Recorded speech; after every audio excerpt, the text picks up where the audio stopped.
Howdy, howdy. Welcome on in to the pre-show before the free show on a gorgeous Friday. Is it? It is pretty outside. You're all. I want to throw a flag on you. I'm throwing the yellow flag. We used to have a flag. Yeah, it's somewhere. I don't know I'm gonna throw a flag. All right. You're wearing far too many colleges. This isn't a college. What is that? Shamrocks. 2A. That's the Shamrock Fighting Irish. Sure is. All right. Shout out to, I knew that you would think Coach Vickers, right? Yep. Well, he's gone now. I believe Miss Vickers, Mrs. Vickers. I think she is the AD at out in Alpine. You're right. Jeff Caffey's the new coach. Yeah. So Vickers left I know Jeff to Caffey. Vickers left, as he said, to be a trophy husband at this point because I think she's their AD out there. Or somewhere. She's high up. Jeff Caffey, I know, is quoted in my last time I talked with him was for my marathon story because he coached a marathon, I believe. So yeah, no longer with the Shamrocks, but yeah, shout out Coach Jarrett Vickers. Never mind, in my face. He sent me a whole package of Shamrock. Just whenever I see Irish, I assume, perhaps wrongly, but I assume that. No, it's a great hat. It's got the clover on the back, and it's got some like little sayings. I don't remember exactly what expect greatness or whatever on the side. So yeah. But you're in moving mode. I am. You're in moving side. Yeah, I get keys to a new place today. Nice. So it's been fun, as it always is. But I am super thankful that like to have a closet. No. Yeah, my cardboard box was getting kind of tight. The rain the last 2 weeks really put the box out of. So here's something. We were talking the other day about, I guess it was yesterday. Time is no meaning. We were talking yesterday about like private jets and yachts and stuff like that. Yeah. One thing I think I've realized. Yes. And maybe this is just me being poor and like coming to grips with it and like coming up with ways to justify it in my own brain, right? Okay. I think having a really big house wouldn't be fun. I think what I've determined is like these giant houses. Mm-hmm. I don't think that would be fun. Like I think that there would be. I think there comes a point where it's like this is too much house. Like the house that Hank and my wife let me live in is of enough size. Yeah, it's a very good sized house. It's enough. Yes. I have enough to have an office. So it's certainly like by world standards, it is standards, enormous. It's enormous. It is a big house. By American standards, it is an average size house. I'd say it's on on the upper side of average. Maybe a little above average, right? For suburb living, right? For suburban living. But like I don't know what it came down to was when we were in St. Louis, my wife's folks and where she grew up is down the street from like a ritzy part of town, like a real ritzy part of town, like Joe Buck lives over there. Okay. You know what I mean? Yeah. Like ritzy part of town. Yeah. And we're driving by these houses, and on the way back to our normal middle class house, and my wife makes comments like, "Oh, I've always liked that house," and I look at the house, and it's enormous, and I'm like, what would we do with this? Right. Like, there would be rooms that you wouldn't use. And that just doesn't, like, the idea of having a room that you don't use. I'm sure there are people there's probably more than I think, people who have a room in their house that they don't use. The idea of having that is crazy to me. Like, I cannot get over it. And the other thing, too, and this is just obviously where my mindset is right now, like, the bigger, like, if you have a house like that, you're also paying to heat that house. You're also paying to cool down that house. And it's like all that empty space is doing nothing but sucking money out of it. Yeah. And that's just my thing. Now, I will say, and here, like, just say money was absolutely no issue. Now, if you have a house with, like, a little movie theater thing in it, or some of those massive houses have, like, a bowling lane or something like that, if you have, like, a purpose for the rooms, that's awesome. That I agree. Like if you want to consider it a 5 to 7 bedroom house, I want forget the extra bedrooms. Why in the world do I need that? I need 1, maybe 2 guest rooms if you're getting fancy with it for family to come in or whatever. But it's no, I would rather have that spot with a pool in the backyard or a. You know what I'd rather do? I'll be honest, and this is going to be crazy. Like maybe I'm in there. Mm-hmm. Maybe I'm out there, and I don't have the normal reaction. But if I had big house money, if I had real big house money, I'd want 2 houses. Right?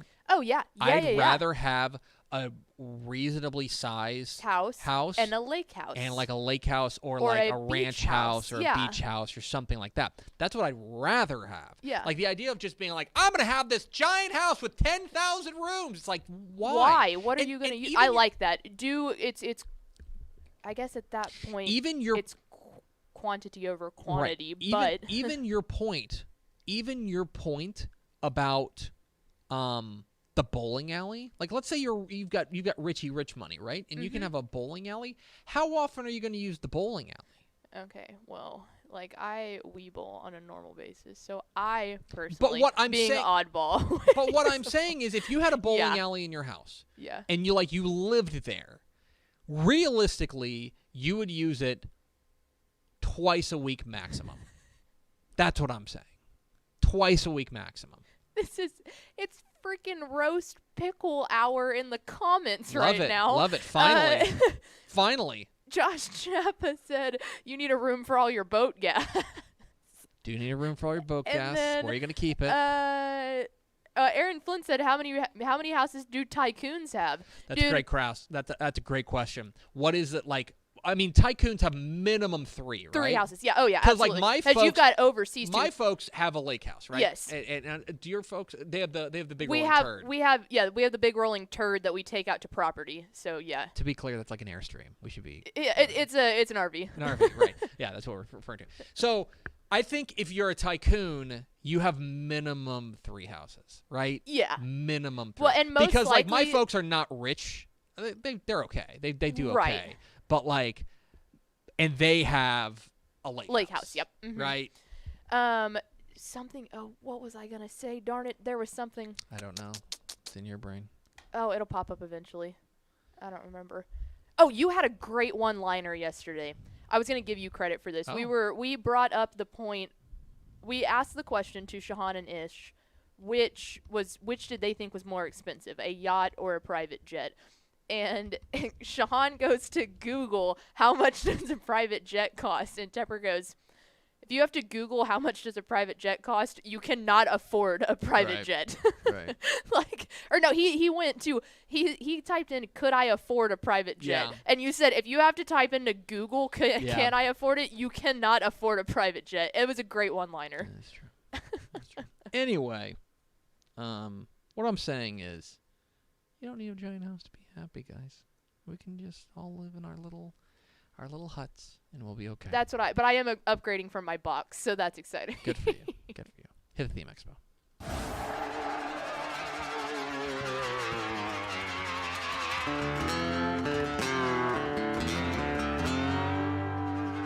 Let's go! Free money!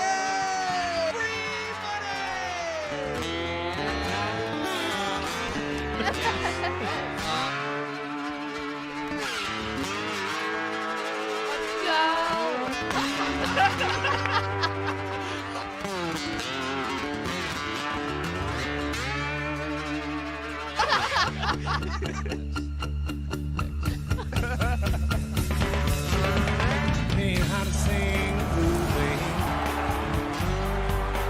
Shot glass in your hand. Yes, y'all. From the Dave Campbell's Texas Football Mothership here in beautiful Louisville. Welcome. Louisville, Texas. We're prepping for America Day. It's Texas Football Today, a show on the internet. My name's Greg Tepper. I'm the managing editor of Dave Campbell's Texas Football, a magazine. TexasFootball.com, a corresponding website. Thank you for spending part of your day with us, whether you're watching us live at TexasFootball.com or on Facebook, or you listen to us on the podcast. Oh, Twitch or YouTube, too.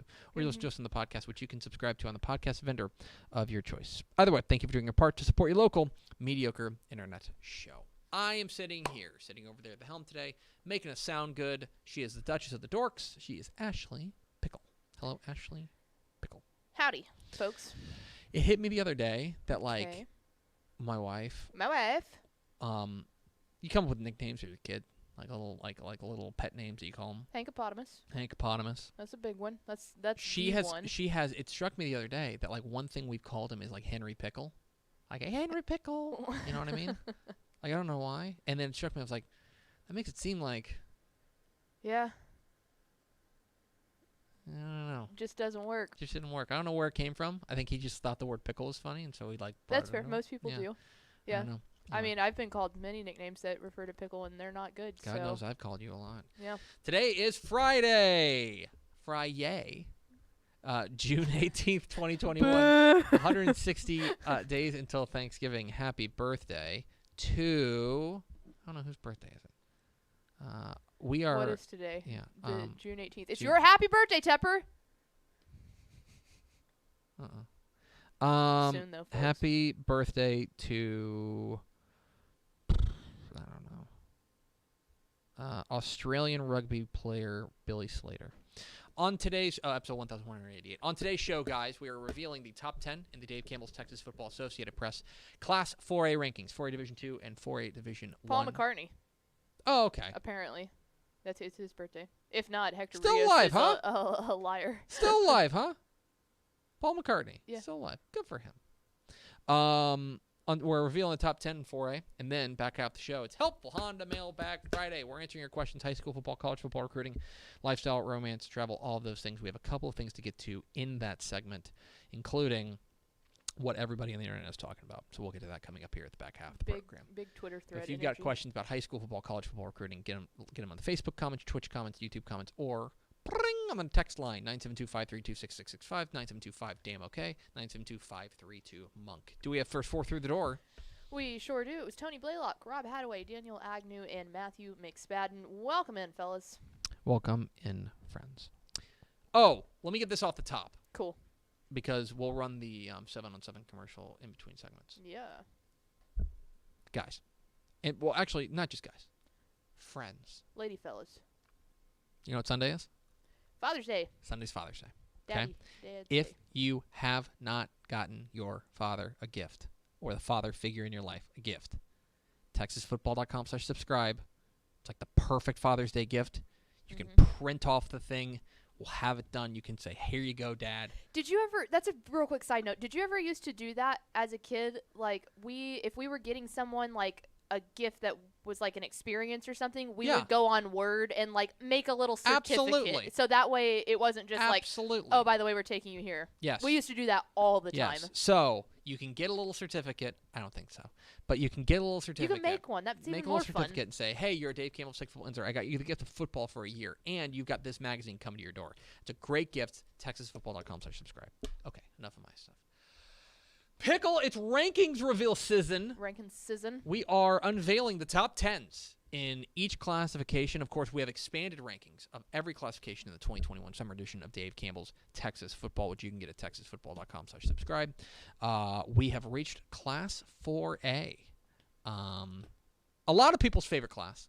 Yeah. A lot of people. It's that median happiness. It's a lot of people's favorite class because it's small school meets big school. And someone brought that up. It was Poochie's favorite, right? Poochie always liked it. And so we have a lot to get to. We're going to start with Class 4A Division 2. Class 4A Division 2. Starting with the number 10 team in the state, the Pirates of Sinton are the number 10 team in Dave Campbell's Texas Football. Last year's regional semifinal run, we think, was just the hop and the skip before the jump. They bring back 19 starters on both sides of the ball. This is a team that we think has a chance to make a very deep run. They have some playoff experience. Keep an eye on Sinton, the number 10 team in Dave Campbell's Texas Football. Followed by number 9, the Mustangs of Sweetwater are the number 9 team in Dave Campbell's Texas Football. New coach Russell Lucas takes over an experienced squad that's got some impressive playmakers. This is a team we think has a chance to really be on the rise. 8 starters back on defense. If they can kind of come together around their new coaching staff, we think Sweetwater's got a chance to be very good. They're number 9. Number 8.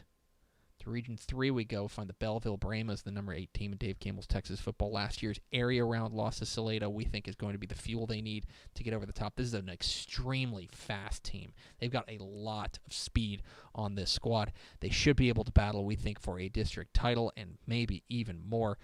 We think this is a team to keep an eye on. The Brahmas of Belleville, the number 8 team in Dave Campbell's Texas football.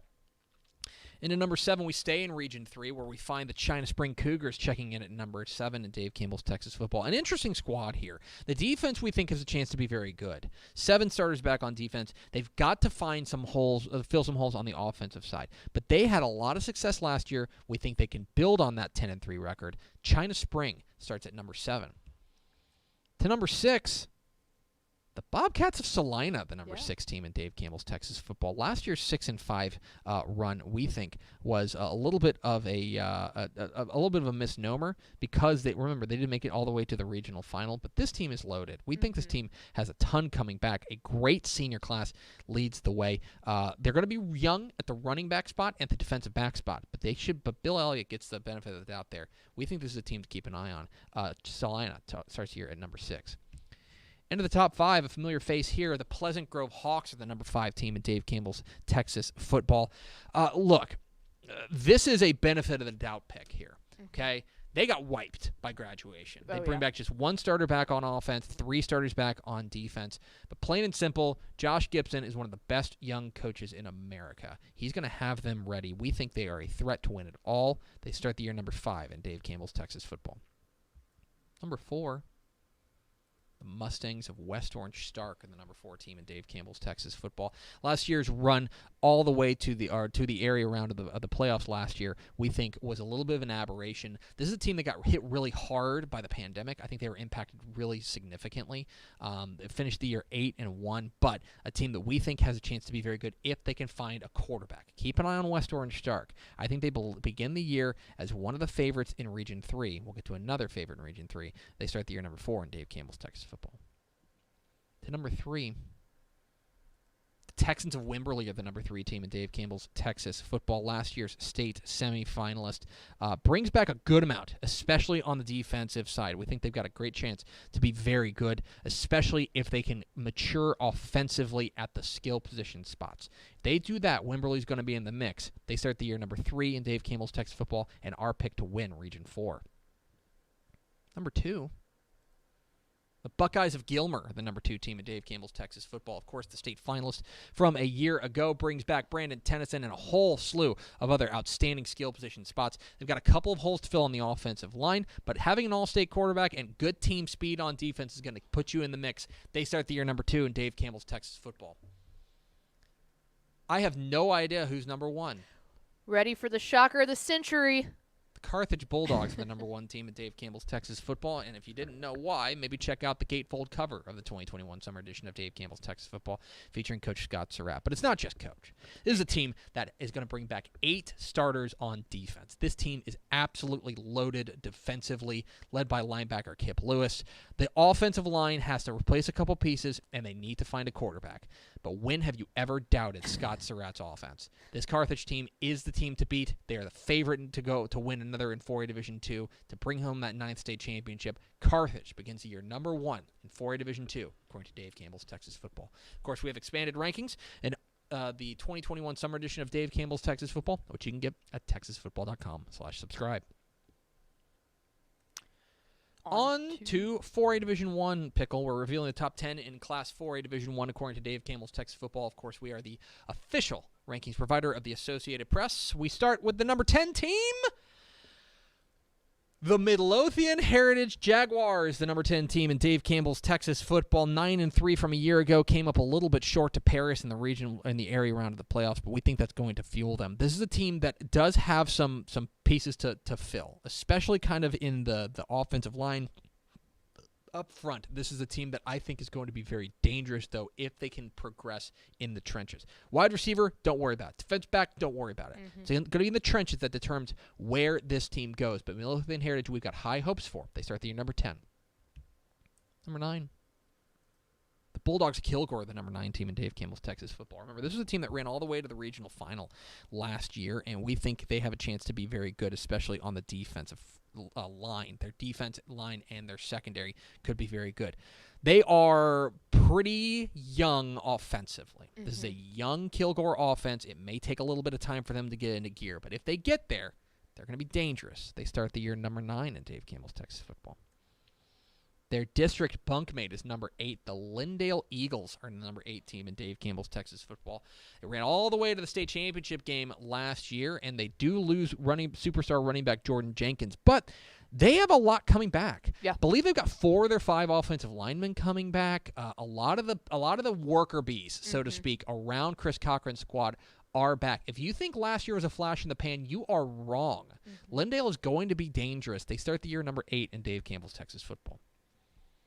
Number 7, it's the Paris Wildcats are the number 7 team in Dave Campbell's Texas football. Last year, a team that peaked late, and that's the thing we really like about this team. They peaked late. They made it all the way to the regional final, and in my estimation, I think that having a 3-year starter at quarterback and having good trench play is going to put them in the mix. They have to replace some defensive sides, but this team, I think, has taken some steps to put them in the mix. They're in Region 2. Keep an eye on Paris. They're the number 7 team in Dave Campbell's Texas football. Number 6, the Austin LBJ Jaguars, the number 6 team in Dave Campbell's Texas football. Ran all the way to the state semifinals and came within a whisker of playing for a state championship. I think Jamal Fenner is one of the best young coaches in the state of Texas and a guy who's going to have some offensive firepower to work with. Now look, they lose the guys. Andrew Kuba is gone. Latrell McCutcheon is gone. I understand if you're a little bit skeptical. We are not skeptical. I think LBJ is here to stay. They are the number 6 team in Dave Campbell's Texas football. Matriculating into the number 5, the top 5, where we find the Waco Vega Pirates checking in at number 5. Last year, a little bit of a step back for them. Of course, there was no place for them to go, considering how good they had been over the past couple of years. This is a physical team, a team that I think has a chance to be very, very good, especially if that defense matures, which Don Hyde, one of the very best at getting defenses up to speed. I need to see where their offensive firepower comes from. That's a question I have for them, but usually they've been able to answer that in the affirmative. Make no mistake, La Vega is going to be a threat. The Pirates are the number 5 team in Dave Campbell's Texas football. To number 4, the Rice Birds of El Campo are the number 4 team in Dave Campbell's Texas football, and it is easy to see why. This team is absolutely loaded, especially at the running back spot, led by blue-chip running back Ruben Owens. This team is dangerous. This team is fast. This team is physical. They've got everything you want. New coach Chad Worrell steps in, and how are they going to learn that new system? That's a big question. They did lose a few good players, but El Campo has a winning coach. They have winning players. They have a team that I think can make a very deep run. I think they're the favorite in Region 3. They start the year number 4 in Dave Campbell's Texas football. Number 3, the Melissa Cardinals are the number 3 team in Dave Campbell's Texas football. Last year's regional semifinal run was very good, and we think they could be even better this year, especially because of what they bring back in the trenches. It's going to be a good offensive line and defensive line. That's going to be the question is going to be, can they kind of get up to speed in the other parts of it, especially at the skill position spots? If they can get up to speed there, they're going to be very dangerous. Melissa is the number 3 team in Dave Campbell's Texas football.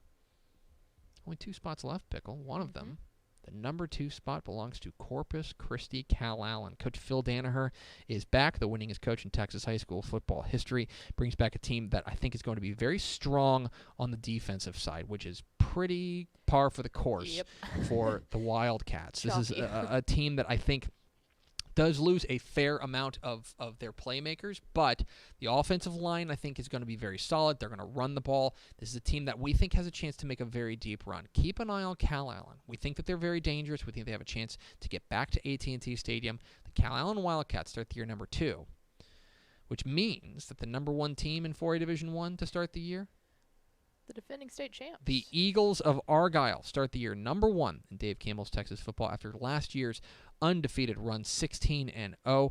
Look, a couple of pieces to fill, right? All right, they bring back 5 starters on offense, 6 starters on defense. The offensive line has to fill a couple of key pieces.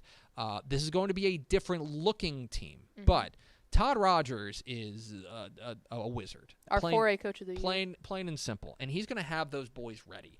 We have no doubt that they're going to be a threat. They have to go through an extremely difficult region and a very difficult district. 3 teams in their own district are ranked between Argyle, Melissa, and Paris. But we think Argyle is the best of the bunch. They start the year number 1 in 4A Division 1, according to Dave Campbell's Texas Football. Of course, we have expanded rankings for every classification. The 2021 summer edition of Dave Campbell's Texas Football, available at texasfootball.com/subscribe.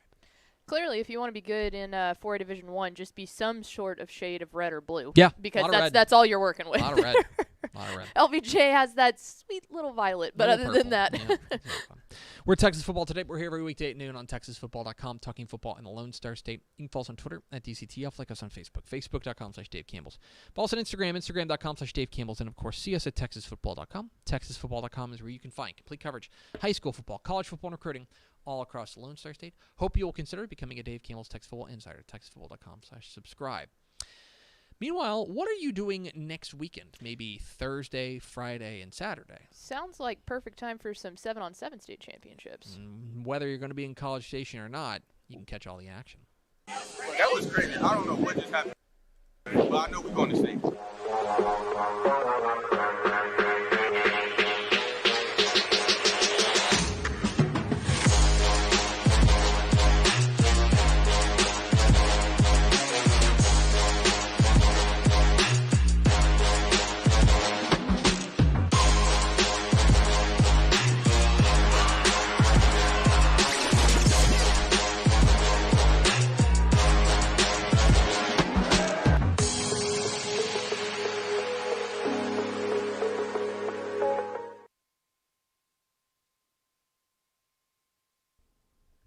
There it is. The state 7-on-7 tournament will be live on TexanLive.com. You can catch the action from College Station as we crown the finest 7-on-7 teams in the state at TexanLive.com. And it's free. You can watch it for free at TexanLive.com, thanks to our friends at the Texas Army National Guard. They're sponsoring the free broadcast, so say thanks to them. And just go to TexanLive.com Thursday, Friday, and Saturday. We will have all the action there, June 24th through 26th, live from College Station on TexanLive.com. The State 7-on-7 tournament, again, watching it for free, thanks to our friends at the Texas Army National Guard. Okie dokie, Pickle. It is Mailbag Friday. Mailbag Friday brought to you by our helpful Honda dealers, Pickle. The North Texas Honda dealers want to help you score great deals on award-winning Hondas. Stop by your helpful Honda dealer today or visit ntxhondadealers.com to learn more. Buy a Honda. Great cars. There you go. Great cars. All right, Pickle. We want to get to your questions. High school football, college football, recruiting, lifestyle, romance, travel. Anything you got in the Facebook comments, Twitch comments, YouTube comments, or the text line, 972-532-6665. But I do have a topic. I want to talk about Lee Sanderlin. Now, maybe you don't know the name Lee Sanderlin. Mm-hmm. You either definitely know who it is or you don't know who it is at all. There's no in between. Lee Sanderlin writes for the Clarion Ledger in Mississippi. In Jackson, Mississippi. Lee Sanderlin his Twitter bio says that he does investigations and politics for the Clarion Ledger. That's neat. It is. This has nothing to do with that. It gets more neat. Because he started tweeting last night that he had lost his fantasy football league. Yes. He had come in last place in his fantasy football league. And of course, and this is not rare, that in fantasy football leagues or things like that, if you come in first, you get a prize. And if you come in last, you usually have to do something. You got to pay. Yeah. You got to pay. It's usually not money. Maybe, everybody already chips in their money. They don't ask you to do that. You got to do dumb things. Yeah. Maybe you have to wear a suit for a month, something like that. Our Dave Campbell's one is that the loser has to show up in formal attire. Yeah. So for girls, it would be a full-length formal ball gown. For guys, Rudy and Shahan, we are still waiting for them to have tux, like actual wear, tux. like a tuxedo. Not suit. They have to dress up like a clown. Things like that. Yeah. Right?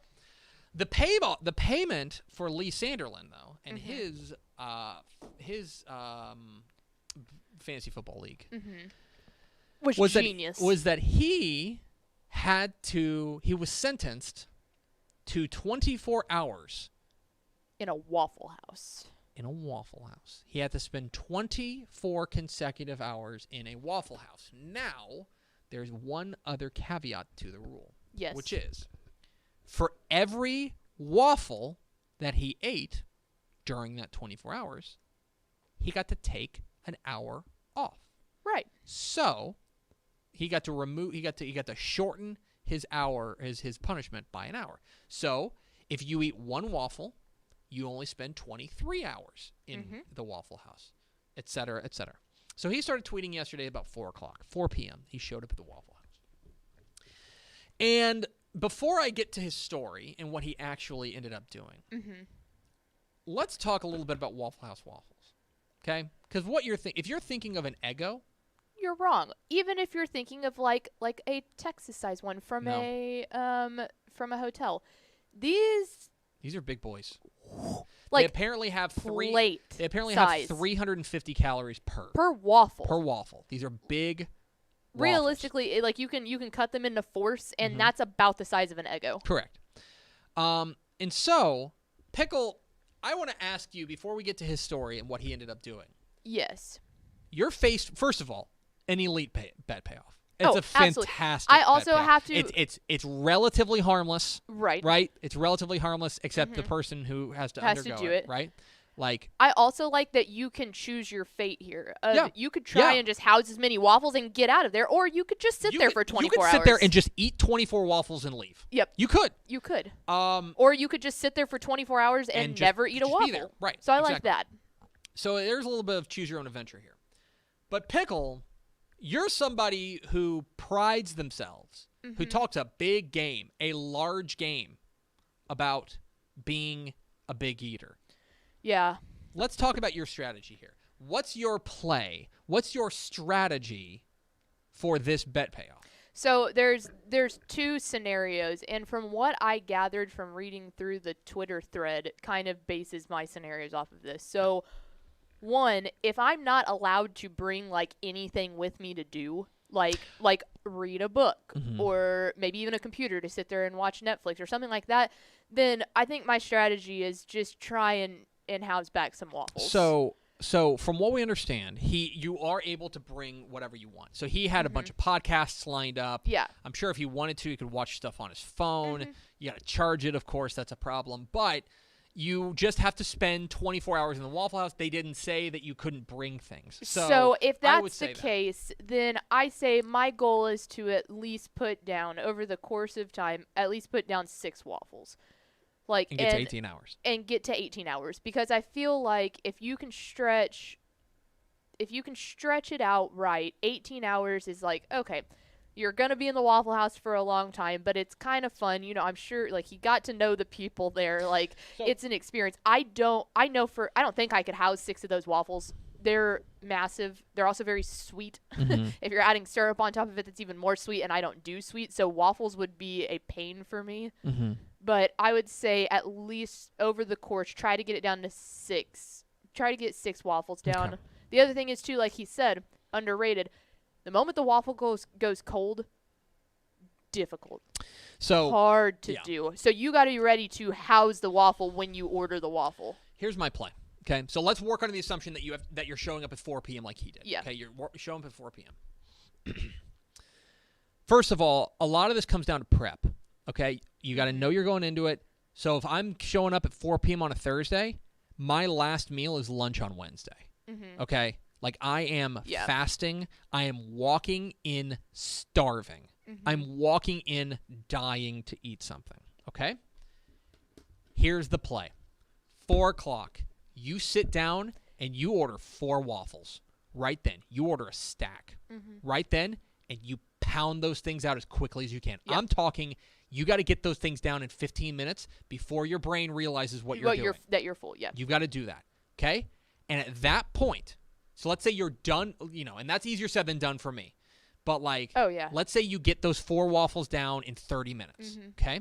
It's now 4:30, but you're already down 4 hours.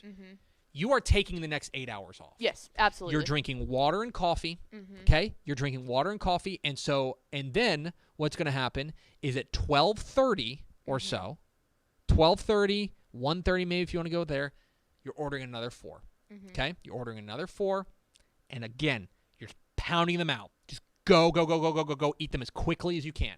Because at that point, you have gotten 8 waffles down. You get there at 4. You're leaving at 8 a.m. Yep. You're done. You You're spend done. the night in Waffle House, but that to me is the best, like the most doable part of it. You could even, if you want to eat those, if you want to eat those 4 waffles at 4 o'clock, you could even wait till 7 a.m. Right. If you wanted to. And then just shave off the last 4 hours. Go. Right. And pound out those waffles. Yeah. The key is speed.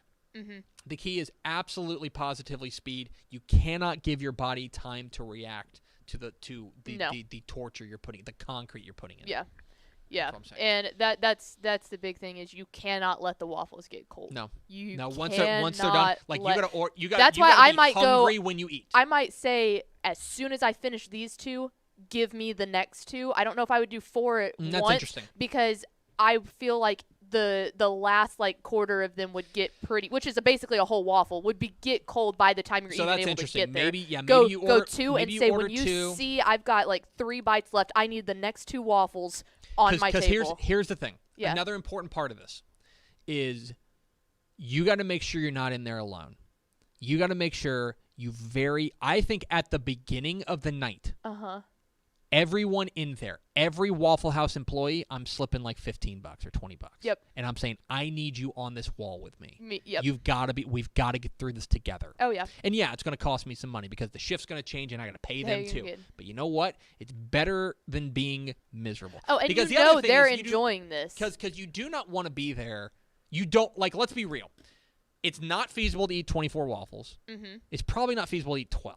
No. Right? No. And you Eggos, also... yes, but these are, again, if you haven't seen them, they're massive You waffles. also do not want to be there for 24 hours. No. That sucks. Yeah. That sucks. So that's my play. My play is to manage, first of all, make relationships within the Waffle House.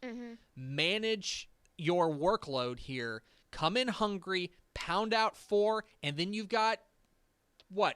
You've got 16 hours to sit and digest and then do it again. And that's what I'm saying. With the being able to do stuff like read a book or watch a movie or something, that's going to help it go by a lot quicker. The other thing, just of note for, like, if anyone was wondering, if he went and threw up, it did not count against him. Which... You could look at it as one of 2 ways. Yeah, but I'm not going to pull the trigger. No, I'm not doing that. I'm just saying, if anyone was wondering, it didn't count against him because, those guys just wanted to see him pound down and be as miserable as possible with waffles. Because they knew even if he threw up, he was going to keep going. Clearly, this guy was a good sport. So here's what our hero of the story, Lee Sanderlin, did. He ended up, I think he took a very bad path. Because he basically ordered like 2 waffles and then sat. And then he tried to order another one, and he's just staring at it. And the longer you stare at it, it's terrible. One tweet I saw was he was on his 4th waffle. He's like 3.5 hours in. He's on his 4th waffle, and he said something like they're going down like concrete. Yep. It's like, that's terrible. That's a bad path. And so, to me, he ended up eating 9 waffles. Which is a lot of waffles. And getting out of there in 15 hours. Yeah. Which I feel like overall was pretty admirable. Commendable. Pretty admirable. But I think he took a bad path. Yeah. And I think you got to think this through a little bit better. Yeah. You got to game plan better. Plain and simple. So, anyway, if you haven't seen the thread, go look at it on Twitter because it's like he posts pictures and stuff. Guys, there's a New York Times article about it. Yeah, it's enjoyable. So you can go find. Anyway, that's the story of our hero of the day, Lee Sanderlin. Shout out you, Lee Sanderlin. All right. Do we have any other questions? We sure do. A lot of football questions. We'll start off with, is Lampasas going through a rebuild? And the answer is yes. They lost the guy. Yeah. So look, part of it is obviously you lose Ace Whitehead. But another thing that's super underrated about them is that they lost a lot of their defense too. And I know their defense kind of took a back seat to the offense last year, but they lose a lot of their defense last year. I believe they only bring back 4 starters on that defense. Now, if you pick up the 2020 summer edition of Dave Campbell's Texas Football, you'll probably see their name, hypothetically, in the expanded rankings. What I will say, though, is that you lose. They are a version. Let's use Hallettsville as an example. Yesterday, we revealed that Hallettsville was the number 10 team in Dave Campbell's Texas football in 3A Division 1. Okay? Yes. Had them at number 10. They bring back actually a good amount, but they don't bring back the guy. They don't bring back Jonathan Brooks. Lampasas is in a lot of ways a bit of a worse situation than that, in the sense that they both lose the guy, but they also don't have the supporting cast. They also lose a lot of the worker bees and a lot of the supporting cast, and so that's why we're a little concerned about Lampasas. I will say I think Troy Rogers is a tremendous coach, and I think that he's going to have them back. I don't think they're going to fall off a cliff and go 4-6. No, but are they top 10 right now? In my opinion, and in the opinion of Dave Campbell's Texas football, no, right now. Now, happy to be wrong, but maybe they've got a. I was gonna say ace up their sleeve. That's dumb. Don't say that, Greg. Maybe they've got somebody waiting in the wings that we just don't know about. Right. But from where we're sitting, there's still a little bit. There's a couple of pieces they have to replace, not just the superstar, to get them there. So that's my thought on Lampasas. Up next, same kind of question for Canyon, which we know got a new head coach this year. Yeah, so a new head coach, and this is it shifts everything when that happens. And they are, I believe, they're the only state semifinalist that's not ranked in the top 10. And so people are like, well, wait, what's going on? First of all, there's a couple of things. I think that, first of all, they lose a lot. Lose a coach. They lose a lot of the defense. They lose I think they only bring back 3 starters on offense. Lose a coach. I mean, a lot of moving parts there. A lot of change there, which makes me a little bit nervous.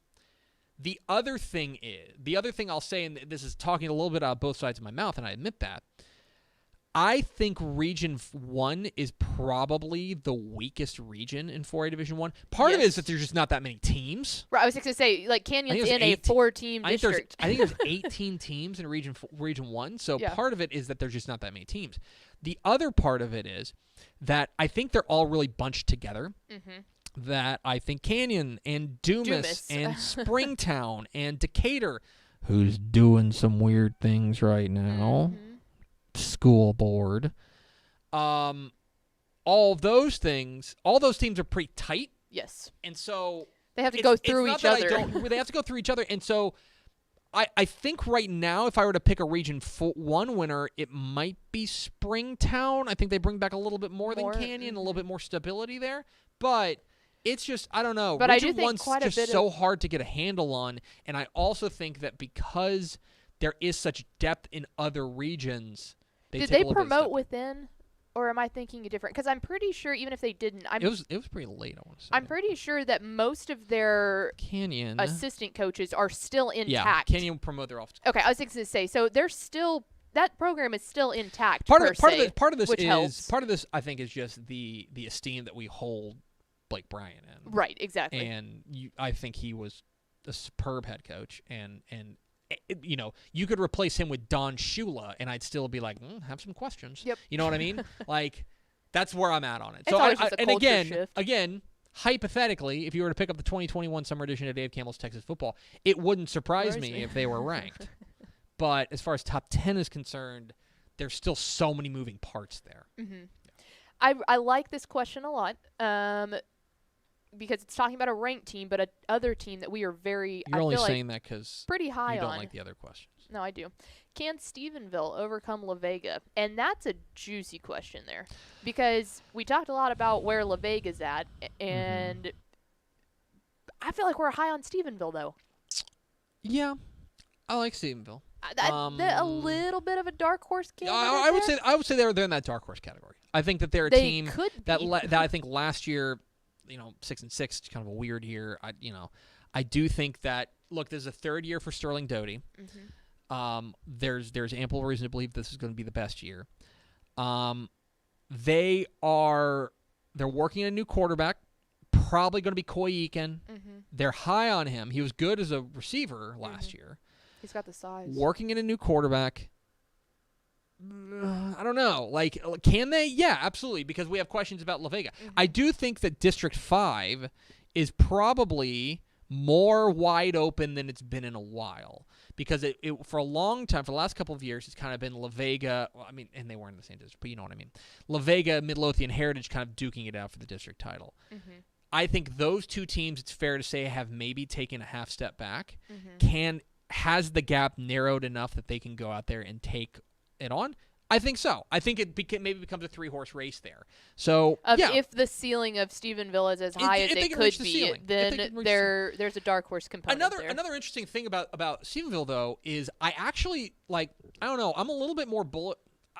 Part of it is because I have it in my brain that when Stephenville has a quarterback, they're good, and when Stephenville doesn't have a quarterback, I have questions, right? Yes. That's part of it. That's just where my brain is. Historically is correct. Right, but the other thing about them is that I think this team could be pretty good defensively, and that's kind of like not what we think about when we think of Stephenville. It's like the wires are there, but they just don't connect properly. Right. And so maybe part of it is I just got to get into my head that this is maybe a different team, and I know Sterling Doty wanted to come in and reinforce the defensive mindset that have made his teams pretty good. So. Yeah, I don't know. District 5 super interesting. In a lot of past couple of years, it's kind of been like wake me when it's over, and we'll see where it ended up falling and stuff. This year, I think it's a lot more interesting. But good, just a really good group of coaches there at District 3. A good point that Step brought up too is Stephenville does not fear Argyle. That's another thing. They're not if they in were to see their head. If they were to see him in the playoffs, I mean. The reoccurring dream of Waco, La Vega, and Argyle. Yeah, I think that's fair. I think that Stephenville will toe up. They'll bow up to Argyle. Yeah. They've beaten Argyle in the playoff. They've beaten. Let me go out on a limb here. They have beaten Argyle teams that are better than them in the playoffs before, simply by coming up with some schemes and having just a couple of individual playmakers. Crazy man in the fight. Yeah, type a little bit mentality. And I won't go too far into the nuts and bolts of it, but in a lot of Argyle runs a 10-1 defense. They go up and they basically they run press man on the outside, and Stephenville has historically. They've had tall receivers, big tall receivers that they can get into favorable one-on-one matchups, and they've exploited it. The difference when Argyle has beaten them has been Argyle's offense has matched them score. Stop. Yeah. Right. So that's one of the things is that for Argyle, they are I think that's right. Is that Argyle is this looming specter in Region 2. Stephenville's not afraid of them. Salina's that's a different. I'm sorry, that was years ago whenever they were in the same region, or the same district. But I would say that there are teams that are afraid of. I won't say afraid. There are teams that Argyle has their number, and Stephenville generally isn't that team. No. And so that's interesting. If they were to match up, it would be a very interesting matchup. One other thing on La Vega. This is just a little thing. Don, I've said this before on the show, but Don Hyde's squads at La Vega, they don't. This is too harsh. They don't actually really care if they lose non-district games. Right. They schedule difficult non-district games because they want to get tested. They are a team. They're a program that is built to get better each week. And they don't care as much about the numbers record portion of it. If they win a state title at 10-6, cool beans. Yeah. You know what I mean? They care about peaking at the right time. They are a program that, in my estimation, has always valued that. Absolutely. Maybe more than any program in the state of we're just going to get better. We have our trajectory we want to follow. If that means we get pummeled in week 1, okay. We know where we want to get, and that's where we know how we need to be playing in week 13, not week 3. And so in a lot of ways, you look at what they've got coming back this year with just 3 starters back on each side of the ball. That, in a lot of ways, lends itself to a classic La Vega team of we have these questions. The questions will be answered over the course of the first couple of weeks. Right. If they get answered in ways that are affirmative, then you may be talking about La Vega as a problem. Exactly. That's where I'm at. Okay, what's next? Do 2 more. Okay, perfect. I've got a question and then a bunch of housekeeping stuff to go through real fast that we can all answer at once. Gang. What is your worst fantasy football punishment you've ever experienced? I don't lose a fantasy football. I was just fixing to say the same thing. I have never had to go through a punishment because I have never. Now, have I been close? Yes, but I've never actually been last. Knock on wood. No, and I don't. I've kind of bailed out on fantasy football recently. Okay. I haven't done it lately, but maybe I'll get back. The worst one that was created in a league when I was in college was if you lost, you had to do like an NFL combine, 40-yard dash, the vertical, all that stuff. But you had to chug a beer in between each event. So that was probably the worst one, just because you don't realize how much you're actually, like, you think, oh, I just have to jump. But it's like after you do that, and if you're jumping at the end, you're jumping not very high, I think I do like the tuxedo bet. Tuxedo bet's because the key to a good bet payoff is no harm is done. Has to be harmless, like mostly harmless, except like embarrassment is okay. You want to mostly harmless and can't cost that much. No. You know what I mean? You don't want them to be like, oh, I'm going to fork out $3,000 or something. Like, no. Like the Waffle House bet, 9 waffles. I don't know how much waffle is. $2.50? Yeah. Let's say it's $2.50. It's not costing much. And then you give them a fat tip at the end of the night. That water and coffee. Realistically, that basically pays for your entry fee into the league. Because, and that's kind of another thing that it's like however much you want to set your entry fee at also kind of negates where you go with your bet. If it's a $20 pay-in, then the bet's not very big. But if some people out there shelling, okay, it's $200 pay-in, then the bet's pretty big at that point. Okay, and then we had some housekeeping issues. Yes, so subscribers, they, I believe, are like, you should be getting your magazines soon, next week. Yeah, I've been telling people look for them middle to late next week. And if for some reason, if you're a subscriber and you've been subscribed before the date that we said, which was June 9th, if you've been subscribed before June 9th, if it's not there by like a week from Monday, let us know. Subservice@texasfootball.com, and we can track it down. That we subscriber mags are sent via priority mail, and so they should be getting there relatively quickly this year. 2 to 3 days usually. 2 to 3 days. So keep an eye on that. But that's subscribers should be getting it probably next week. Yeah. And then it'll hit newsstands first week in July. Yep. The other things to note is, yes, the 5A rankings will come out on Monday. The 6A rankings will come out on Tuesday. And then we will have a show on Wednesday. I don't know. You want to do a show? Yeah, we can do a show. We'll do Powers. We have Powers. Yeah. So we'll do a show on Wednesday. And then, yes, we are off Thursday, Friday, because we will be at State, texasfootball.com/7on7. Yeah. We'll be at State. And Texan Live. You can watch those. So we'll be here Monday for 5A, Tuesday for 6A, Wednesday for recruiting. And then off. And then there'll be a new episode of the pools. The state championship pools come out on Sunday evening. Most likely Monday. Oh, really? Sunday's Father's Day, and some of the coaches, I can pull back the door. Some of the coaches were like, our phones will absolutely blow up all day on Father's Day. So we're thinking they will be up by Monday morning. Yeah. Monday morning for sure. Maybe Sunday evening, but Monday morning for sure. We'll have the pools we'll have them on TexasFootball.com for the state championship.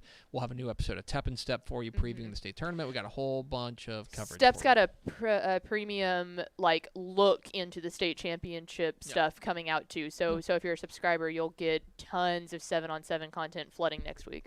Cool beans. Yep. Cool beans. That's gonna do it for us. Thanks for spending a little bit of your day with us. Follow us on Twitter at DCTF. Like us on Facebook, facebook.com/Dave Campbell's. Follow us on Instagram, instagram.com/Dave Campbell's. And, of course, see us at texasfootball.com. For Ashley Pickle, I'm Greg Tepper. Vince Young, please come get your Player of the Year trophy. Happy Father's Day. We'll see you Monday on Texas Football Today.